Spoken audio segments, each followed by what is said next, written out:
much you know by answering the questions regardless. And one final important warning, a touch screen can be your best friend and your worst enemy here, because once you've tapped, you can't change your choice, so be careful when picking your final answer. Lots of our players are setting a reminder on their phones for 12:15 every weekday, so they don't miss out on their chance of winning. When your questions do come up, you'll thank yourself for the alarm.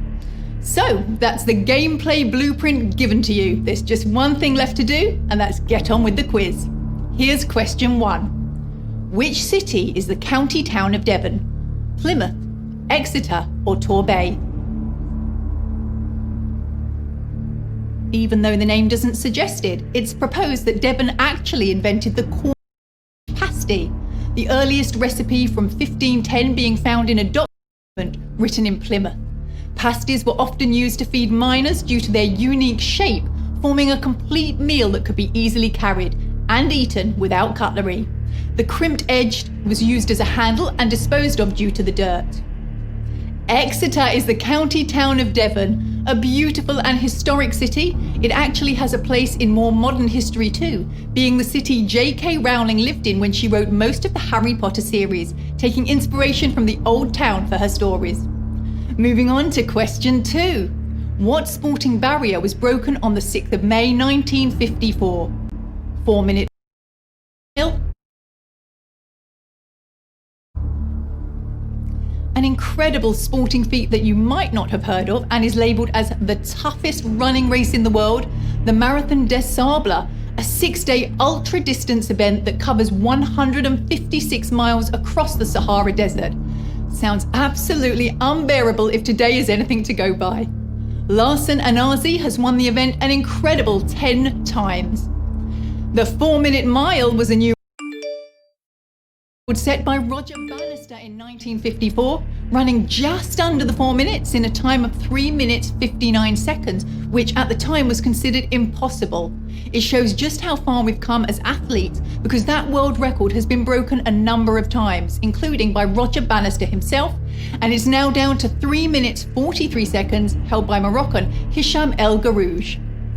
Good with your athletics and cities? Let's see how you are with your cartoons. It's question 3.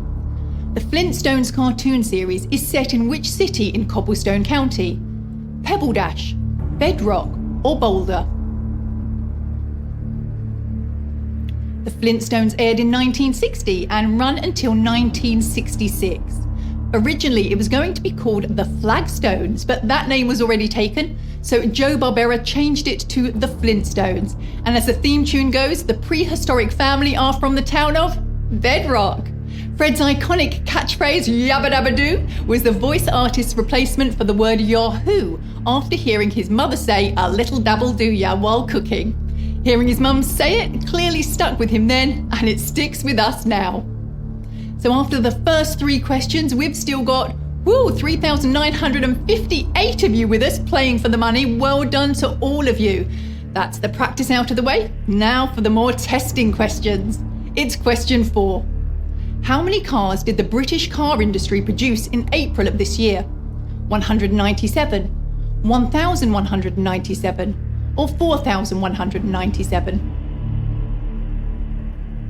Amongst Britain's oldest car manufacturers is James Bond's favourite, the Aston Martin, founded as early as 1913, and the car first made an appearance in James Bond's Goldfinger with its DB5 model.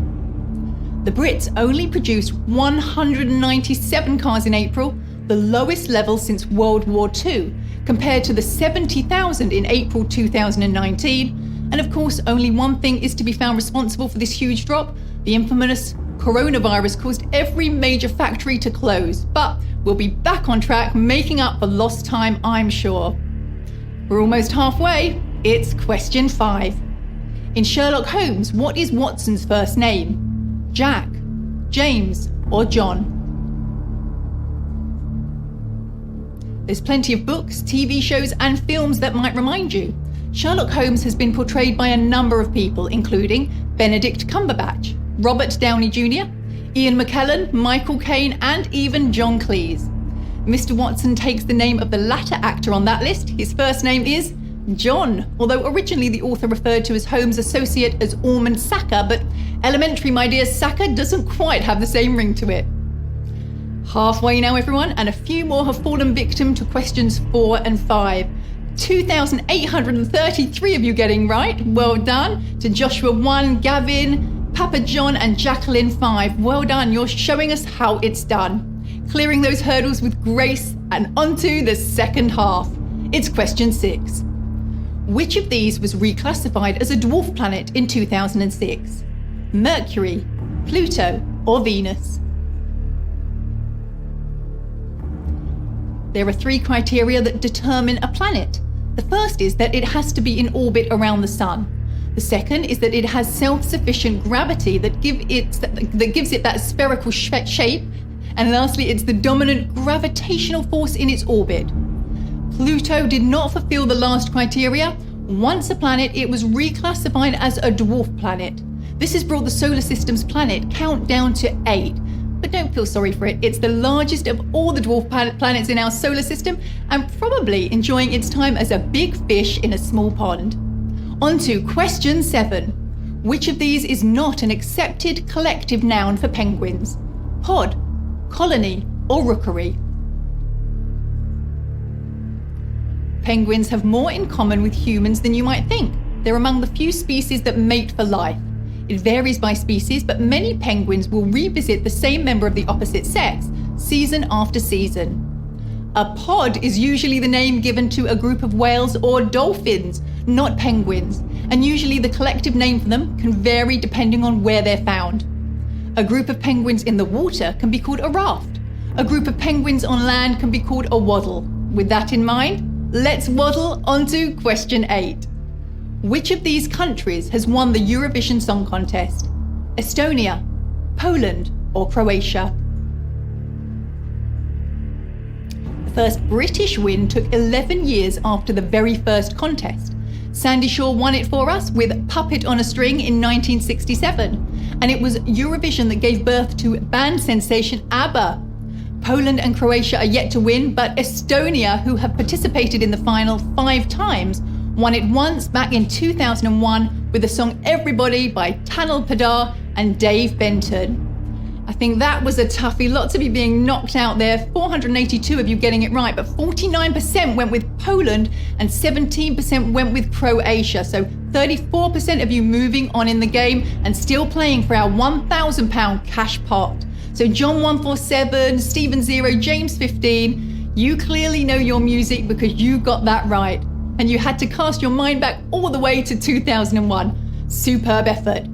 2 more to go now, so not long left. Here's question 9. What is the rotational symmetry of the Union Jack? 1, 2, or 3? You don't see them as often, but each British county has an official flag too.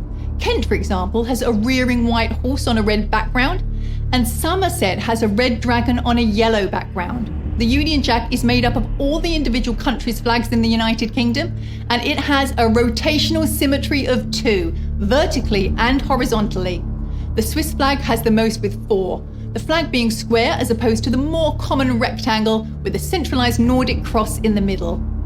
And we still have 205 players in the game who are all coming up against the final question.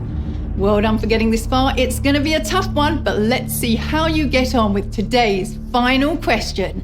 It's question 10. When did women get the right to vote at the same age as men in the UK? 1928, 1938, or 1948? A huge historical event to finish things off here. The very first women who were allowed to vote due to the Representation of the People Act in 1918 gave women over the age of 30 who met certain specific criteria the right to vote. However, that all changed in 1928 in what was called the Equal Franchise Act, which granted equal voting rights to women and men, both being allowed to vote at the age of 21. This added an enormous 5 million more women to the electoral roll and had the effect of making women a majority of the electorate in the 1929 general election, which was termed the flapper election, so quite the turning point in history. Well, what a ride that was. And we have 157 winners today. A huge congratulations to you. We have Mog484, John147, Marcia, Mystic18, Delco, Steven0. You did not step a foot or place a finger wrong. Well done. Remember, there'll be another game tomorrow afternoon, so maybe the adrenaline of that Friday feeling will see you through to the winning spot. Give it a shot. The questions might be in your favor. Spread the word to your friends and family. I'm sure some of them have an expansive mind too, so it's always worth them seeing if they can win. It's always a joy. I look forward to seeing you again soon, and keep learning those facts. You never know when it might come in handy. Enjoy the sunshine and have a great afternoon. Goodbye.